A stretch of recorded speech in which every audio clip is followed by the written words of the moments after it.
For decades, designing a building or a machine meant sitting at a massive desk with a physical pencil, rulers, and a lot of patience. Every line had to be drawn perfectly by hand.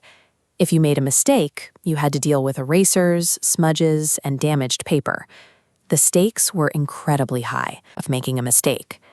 Still, opening the software for the first time can be a shock. You are immediately met with a dark void, dozens of tiny icons, and a blinking command line at the bottom of the screen. Think of that dark void as an infinitely large piece of digital paper. All of those intimidating menus at the top, that's just your digital pencil box. The rules of the physical drafting table still apply here. On a physical piece of paper, a designer has to use complex math. Having to draw that exact same chair 50 times for a corporate floor plan is exhausting. Draftsmen used to solve this by tracing inside physical plastic stencils to quickly stamp out common shapes. AutoCAD digitizes this with a feature called blocks. Think of a block as a digital stencil. You draw the chair exactly once, save it, and then stamp it onto your canvas as many times as you need, in perfect alignment.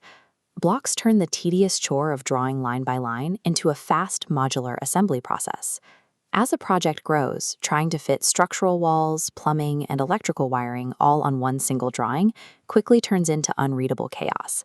To manage this chaos, AutoCAD uses a system called layers. Think of layers like stacking clear tracing paper on a base drawing. Digital layers give you total control. You can instantly hide plumbing layers to clear your view, or change electrical layers to a bright color so they stand out. As a quick tip for beginners, stick strictly to drawing flat 2D shapes on these layers before you ever attempt to use the software's 3D tools. By organizing work onto separate layers, you can handle immense architectural complexity without ever getting overwhelmed. Eventually, you run into one final logistical challenge. How do you get a 50-foot digital house out of the infinite computer space and onto a standard printable sheet of paper? For this, we use layouts. Think of a layout as a camera viewfinder. It captures a perfectly scaled snapshot of your giant one-to-one model space and automatically shrinks it down to fit neatly inside your physical page borders. Despite all the digital magic, professionals still rely on these scaled physical printouts to actually build structures in the real world. Layouts are how you move your work from that infinite digital canvas back into physical reality.